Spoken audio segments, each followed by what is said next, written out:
असा होतो की 16% ज्यावेळेस लाचखोरी घटते त्याचा अर्थ असा होतो की सरकारने केलेली कामं, लोकप्रतिनिधींनी ठेवलेलं लक्ष आणि अधिकाऱ्यांनी केलेले सहकार्य याच्या तिघांच्या त्रिसूत्री कार्यक्रमामध्ये निश्चितपणाने चांगलं काम झाल्यामुळे या ठिकाणी हा जो रिपोर्ट आपल्याकडे आला आहे 16% कमी होण्याचा, तो सिद्ध करतो आहे की सरकारने चांगलं काम केलं आहे. कोकणातील एक व्हिडिओ समोर येतोय ज्यामध्ये ठाकरे गटातील काही नेते शपथ घेताना कार्यकर्त्यांना पाहायला मिळालेले आहेत एकंदरीत मुस्लिम मतांसंदर्भामध्ये. हे बघा, आपण मुंबईमध्ये पण नजर टाकली तर आता 3 आमदार हे मुस्लिम मतदारसंघातून त्यांचे निवडून आले. त्याच्यामध्ये भायखळा असेल, बांद्रा असेल, या ठिकाणी त्यांनी मुस्लिम लोकांच्या भरोश्यावर आपले 3 आमदार निवडून आणलेले आहे. लोकसभेमध्येही तेच चित्र होतं.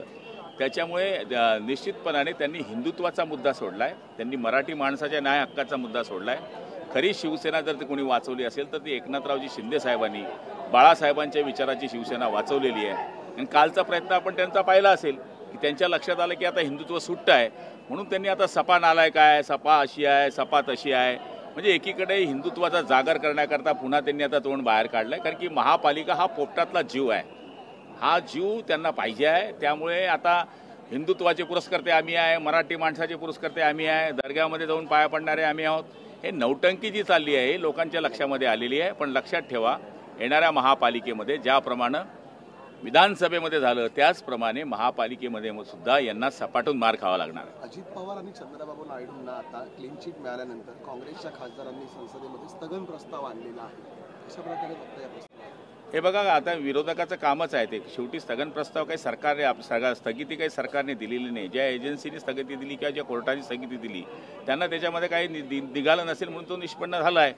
या ठिकाणी त्यांचे उपमुख्यमंत्री होण्याचा घात आणि इकडे त्यांना क्लीन चिट मिळण्याचा घात हे एकाएकी झाले असल्यामुळे निश्चितपणाने काँग्रेस आता हा केविलवाणा प्रयत्न करते. सर, एकंदरीत महाराष्ट्र एकीकरण समितीचा मेळावा जो आहे तो थांबवला जातो मध्ये जे ते आता वातावरण तापू लागलेलं आहे, नेत्यांना आतमध्ये येऊन दिलं जात नाही बेळगावमध्ये. कसं बघतात या घटना? बघा, हिंदुस्थान एक आहे. हिंदुस्थानाच्या प्रत्येक नागरिकाला हिंदुस्थानामध्ये कुठेही जाण्याचा अधिकार आहे, कुठेही सभा घेण्याचा अधिकार आहे, कुठेही तो जाऊ शकतो. पण माझ्या माहितीप्रमाणे हे जे आडमोठे धोरण या कर्नाटक सरकार करत आहे त्याचा आम्ही निषेध करतो. आणि असं त्यांचं म्हणणं असेल की असं केल्याने आम्ही जाऊ शकत नाही, तर शिवसेनेचे लोक तिथे जाणार आणि या अशा प्रकारच्या वागणाऱ्या सरकारवर केंद्र सरकारने कारवाई करावी अशी शिवसेनेची मागणी आहे. याला जोडून संजय राऊत म्हणतात की एकनाथ शिंदे कधीच बेळगावात गेले नाहीत कारण की त्यांना अटकेची भीती आहे.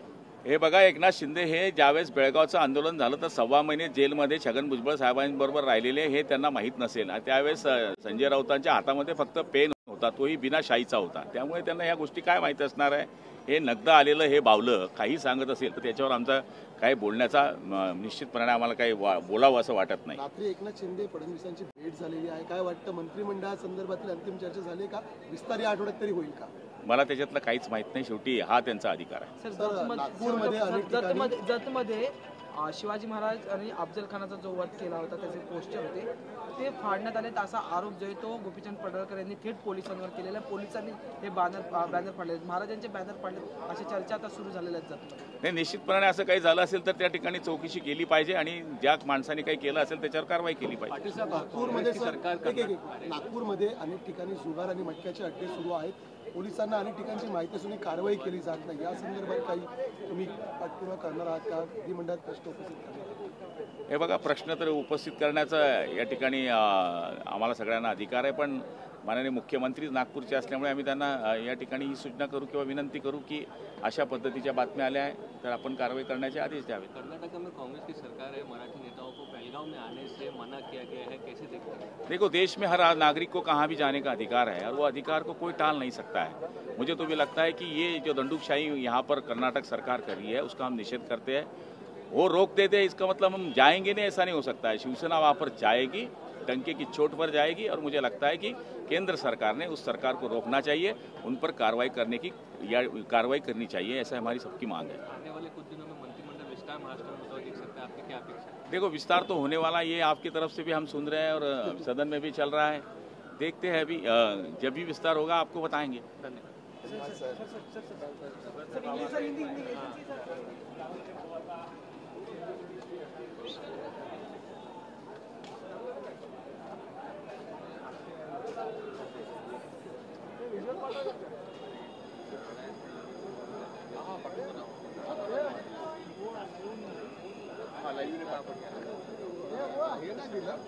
आपला पण दिसत पण नाही त्याची.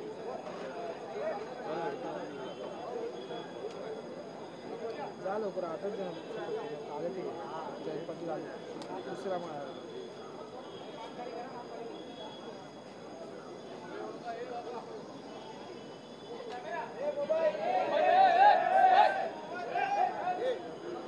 संजय राऊतांचे कॉन्टॅक्ट आहेत का काय बोलले ते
यायचं आहे